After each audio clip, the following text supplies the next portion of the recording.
Car से उतारती हुई बक्से को देखकर लिन फैन सिस्टर रुई से पूछता है, सिस्टर रुई, इस बक्से में क्या है? लिन फैन की सवाल सुनकर सिस्टर रुई कहती है, ये एक सीक्रेट है। सिस्टर रुई की बात सुनकर लिन फैन सोचते हुए कहता है, लेट मी गेस, आते समय हमारे ऊपर बहुत से घोस्ट स्पिरिट ने हमला किया था और इस बक्से को देखकर लग रहा है कि ये गोल्ड से बना हुआ है और साथ ही इसके ऊपर बहुत से सील भी है। तो शायद से इसके अंदर कोई पावरफुल वेपन या फिर कुछ और होगा। ये सुनकर सिस्टर रूही हंसते हुए कहती है, लिनफैन, तुम जो सोच रहे हो वो लगभग सच है, लेकिन इससे ज़्यादा मैं तुम्हें कुछ नहीं बता सकती।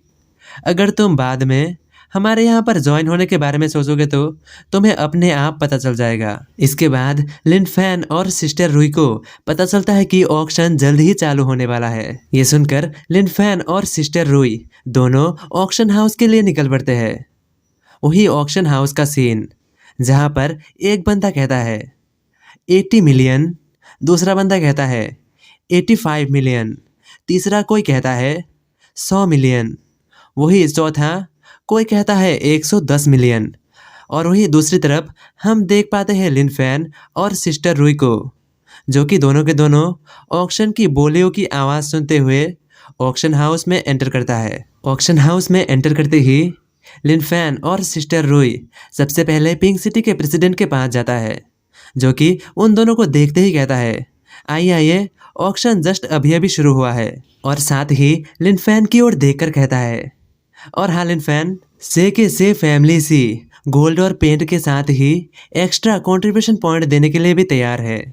और साथ ही लिनफैन को उन फैमिलीज को दिखाते हुए कहता है कि से के से मेजर फैमिली से यहाँ पर लोग आए हैं और साथ ही शहर के सिटी लॉर्ड भी आए हैं। इसके बाद फाइनली लिनफैन की घोस्ट आइटम को लाया जाता है और होस्ट उस घोस्ट आइटम की स्टार्टिंग प्राइस 200 मिलियन बताता है, लेकिन 200 मिलियन बताते ही दूसरे फ्लोर से आवाज़ आता है, मैं इसके लिए 1 बिलियन देने के लिए तैयार हूँ। ये सुनते ही होस्ट हैरान हो जाता है और वो कहता है, सेकंड फ्लोर से 1 बिलियन की बोली लग चुकी है, क्या कोई है जो 1 बिलियन से भी ज़्यादा बोली लगाना चाहेगा? वहीं दूसरी तरफ हम देख पाते हैं लिनफैन को, जो कि खुद से ही कहता है, प्रेसिडेंट, आखिर ये बंदा है कौन जिसने सीधा ही 80 मिलियन बढ़ा दी है? ये सुनकर प्रेसिडेंट कहता है, मुझे देखने दो।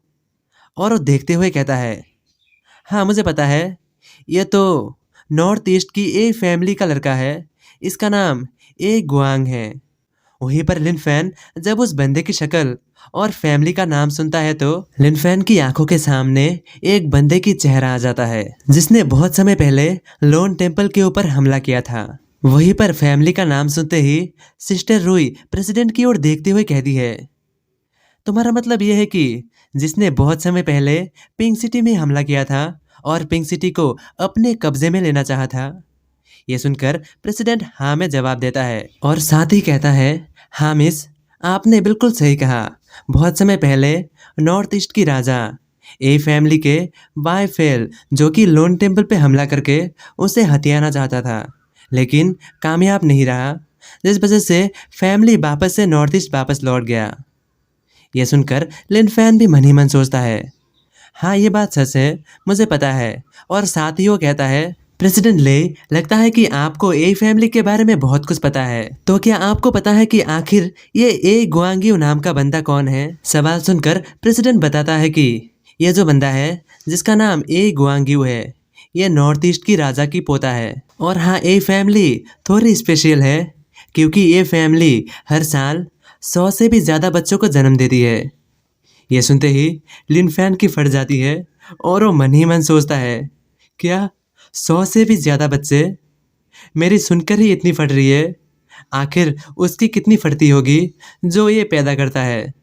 वहीं पर सिस्टर रूही भी मन ही मन सोचती है, अरे लिनफैन, मैंने तुम्हें बताया था कि घोस्ट मास्टर की ज़िंदगी इतनी भी आसान नहीं होती। इस वक्त पर इंसान बहुत कम है और ऊपर से घोस्ट मास्टर और भी कम, इसीलिए हमें इंसानों को बढ़ाना पड़ता है। वहीं पर प्रेसिडेंट ये आगे कहता है कि ये बड़े बड़े फैमिलीज बहुत सारे बच्चों को पैदा करता है ताकि इनकी फैमिली में कोई ना कोई फिजिक्स बॉडी वाला बंदा पैदा हो।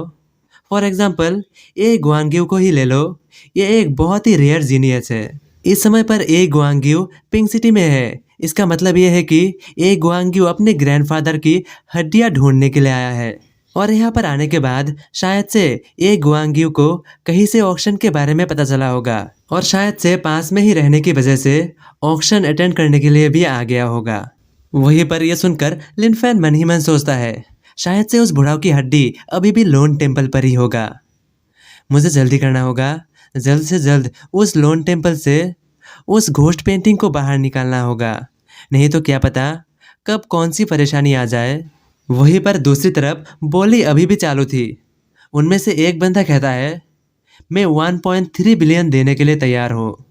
लेकिन तभी वो बंदा जो ए फैमिली का है वो कहता है, मैं 2 बिलियन देने के लिए तैयार हूँ।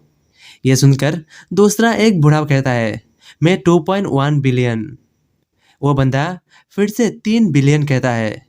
ये सुनते ही होस्ट पागल हो जाता है और वो कहता है, 3 बिलियन, क्या इससे भी कोई ज़्यादा देना चाहेगा?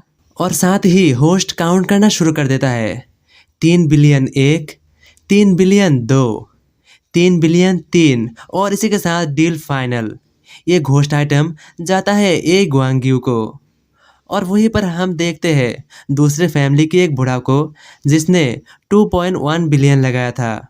वो गुस्से में वहाँ से निकल रहा होता है। वहीं पर सिस्टर रुई हंसते हुए कहती है, ये बंदा तो पागल है लिन फैन, इसने बस तुम्हें बहुत सारे पैसे दे दिए है। यह सुनकर लिन फैन भी हंसता है। वहीं दूसरी तरफ हम देख पाते हैं ए गुआंग्यू को जो कि अजीब सा हंसी हंसते हुए आसपास बैठे लोगों को बात करते हुए सुनकर मन ही मन सोचता है, पिंक सिटी कितनी छोटी जगह है और यहाँ के लोगों को लगता है कि इतनी सी पैसे ही बहुत ज़्यादा है। लेकिन जब हमें ग्रैंडफा की हड्डी मिल जाएगी तो हमारी फैमिली की ताकत बहुत ज़्यादा बढ़ जाएगी। तब हम इन लोगों को दिखाएंगे। और यहीं पर सीन शिफ्ट होकर अगला सीन शुरू होता है शाम को लोन टेम्पल से, जहाँ पर हम देख पाते हैं एक हेलीकॉप्टर को जो कि लोन टेम्पल की ओर ही आ रहा था। हेलीकॉप्टर की आवाज़ सुनकर लैंग और यू की नज़र भी आसमान की ओर जाती है और वो देख पाती है कि एक हेलीकॉप्टर लोन टेम्पल की ओर ही आ रही है। और जब लैंग और यू थोड़ी ध्यान से देखती है तो हेलीकॉप्टर पे और कोई नहीं, लिन फैन होता है। और लिन फैन जाते जाते सिस्टर रुई से कहता है, सिस्टर रुई, इस बात को बस हम दोनों के बीच में ही रखिएगा। यह सुनकर सिस्टर रुई भी हंसते हुए कहती है, कोई बात नहीं लिन फैन, तुम्हारे लिए इस बात को मैं सीक्रेट रखूंगी। और इसके बाद लिन फैन अपनी गोल्ड से भरी हुई कंटेनर के साथ नीचे की ओर उतर आता है। और वहीं पर लैंग और यू जब लिन फैन को आते हुए देखती है तो वो दोनों भागते हुए आती है और लिन फैन की हाल चाल पूछती है और साथ ही कहती है, लिन फैन क्या सब कुछ ठीक है? ये सुनकर लिन फैन कंटेनर को खोलते हुए कहता है, ये देख लो, यहाँ पर सारे के सारे पेंट और गोल्ड पेपर्स है, ऑफकोर्स सब कुछ ठीक ही होगा। वहीं पर लैंग कहती है, और हाँ, फ्रेम भी तैयार हो चुका है। और साथ ही एक वर्कर आगे आते हुए कहता है, अब सोने की चीज़ें आ चुकी है, कल तक काम हो जाएगा। ये सुनकर लिन फैन कहता है, बहुत बढ़िया, आप लोग बहुत ज़्यादा मेहनत कीजिए। और यहीं पर सीन शिफ्ट होकर अगला सीन शुरू होता है रात को लोन टेम्पल से, जहाँ पर एक कमरे के अंदर लिन फैन लेटा हुआ था। तभी अचानक से उसकी आंखें खुल जाती है और साथ ही लिन फैन को महसूस होता है कि किसी की हाथ उसके छाती के ऊपर है। और लिन फैन कहता है, लैंग आखिर यहाँ पर यह क्या कर रही है? और साथ ही मन सोचती है, लैंग आखिर यहाँ पर क्या कर रही है और साथ ही कितनी आराम से सो रही है। यह सब सोचने के बाद लिन फैन लैंग को आवाज़ लगाता है, लेकिन लैंग नहीं उठती। वहीं पर हम लैंग को देखते हैं जो कि वहाँ पर सच में जगी हुई थी और वो मन ही मन सोचती है, अब मैं क्या करूँ? मैं तो बस पानी पीने उठी थी लेकिन गलती से यहाँ पर आ गई, अब मैं क्या करूँ? वहीं पर लिन फैन जब देखता है कि लैंग अभी भी सोई हुई है तो लिन फैन लैंग को हिलाते हुए कहता है, लैंग तुम्हें नहीं लगता कि तुम गलत रूम पे आ चुके हो? वहीं पर इतनी ज़्यादा हिलाने की वजह से लैंग अपनी आंखें खोलती है और वो कहती है, ओ लिन फैन, दरअसल बात यह है कि मैं और मेरी बहन दोनों ही तुम्हें पसंद करते हैं।